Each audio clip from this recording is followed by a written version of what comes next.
Hello friends, Rehan coaching centre दाह में मैं अब्दुल रज़ाक आपका इस हिंदी विषय में स्वागत करता हूं।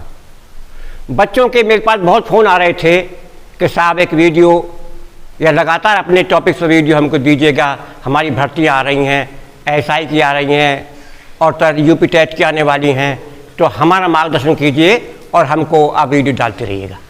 उनकी विनती पर मैंने ये निश्चय किया है कि अब मैं वीडियो लगातार डालता रहूँगा।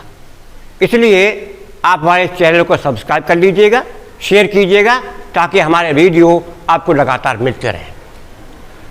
आज का मेरा विषय है रस, और रस किसे कहते हैं, स्थायी भाव क्या, अनुभाव भाव, ये मैं पहले वीडियो में आपको डाल चुका हूँ।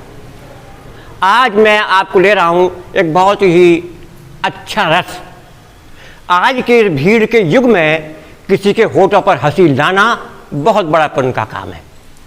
वैसे श्रृंगार रस को रसराज कहा जाता है, लेकिन मुझसे अगर पूछा जाए तो मेरा रस है हास्य रस। तो आज मैं इस वीडियो में आपको हास्य रस के बारे में बता रहा हूँ। तो रस है हमारा हास्य रस।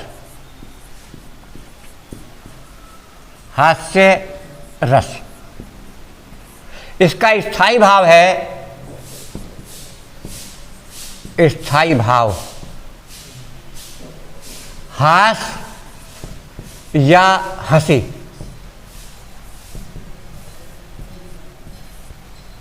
हास या हंसी। अनुभाव क्या है, विभाव क्या है, संचारी भाव क्या है, उद्दीपन क्या है, आलंबन क्या है, ये मैं आपको अभी एक उदाहरण के माध्यम से बताता हूं।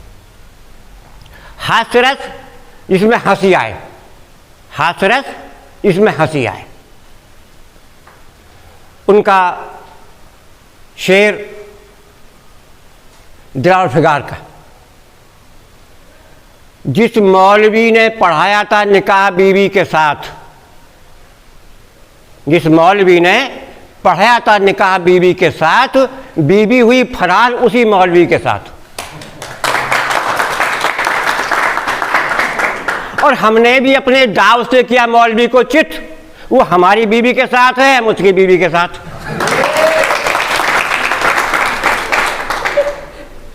ये हंसी लाना आसान काम नहीं है, और हिंदी साहित्य में बहुत कम लिखे गए हैं हास्य रस के उदाहरण। एक उदाहरण और दे करके आपका मूड फ्रेश करके, विषय के साथ आपको जोड़ करके फिर मैं साहित्यिक उस पर आ जाऊंगा। हुल्लड़ मुरादाबादी की 4 पंक्तियां। हौसलों को आजमाना चाहिए। क्या कहा मैंने?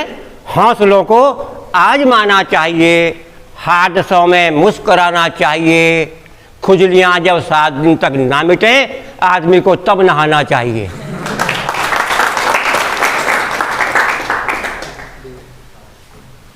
अब आपको मैं साहित्यिक उदाहरण पर लाता हूं। मानस का है, रामचरित मानस का है। नाना वाहन, नाना वाहन, नाना वेशा, विहसे शिव, शिव समाज अस देखा।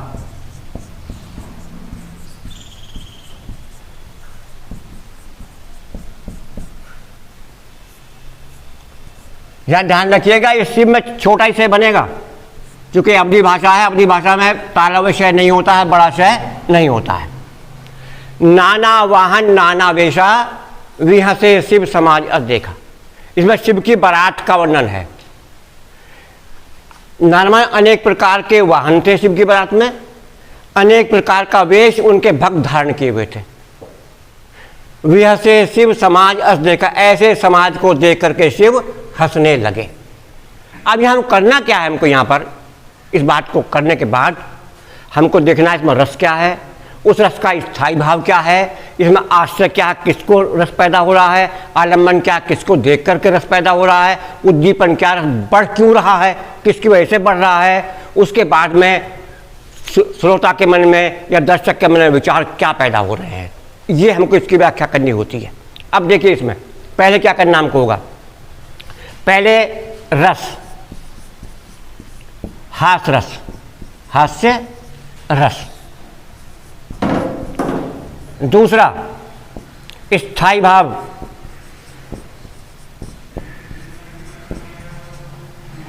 इसका स्थायी भाव है हास या हंसी। और तीसरा आश्रय, आश्रय है शिव, जिसके मन में रस पैदा होता है, मैं पहले बताया था आपको, उसे कहते हैं आश्रय। आश्रय है शिव।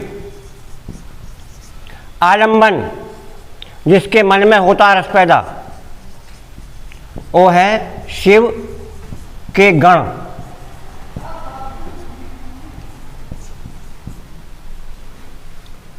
उद्दीपन क्या है, इसको रस को बढ़ा क्या चीज रही है, उद्दीपन।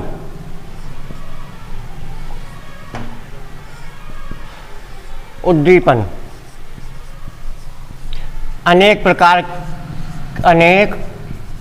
प्रकार की वेशभूषा, उनके जो वो थे भक्त, उनके अनेक प्रकार की वेशभूषा थी, वो है उद्दीपन, जो उनके रस को और बढ़ा रहा है। संचारी भाव, संचारी भाव मैंने पहले बताया था, संचारी भाव कहते हैं वो विचार जो एक बुलबुले की तरह हमारे मन में पैदा होते हैं और बुलबुले की तरह समाप्त हो जाते हैं। तो शिव की प्रसन्नता, प्रसन्नता, चपलता आदि।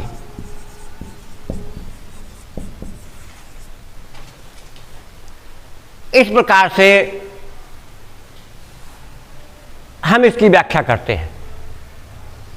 और ये मत सोचिएगा कि ये कि हल्का सा बूढ़ा सा आदमी क्या कर रहा है, क्योंकि पांडे जी का एक शेर है, यहीं पर अपनी बात में समाप्त करूंगा। पांडे जी का शेर है, जिस्म होता है बूढ़ा हसरतें कब निकलती हैं। जिस्म शरीर, हसरत इच्छा, जिस्म होता है बूढ़ा हसरतें कब निकलती हैं, पुराना कुकर क्या सीडी बजा छोड़ देता है।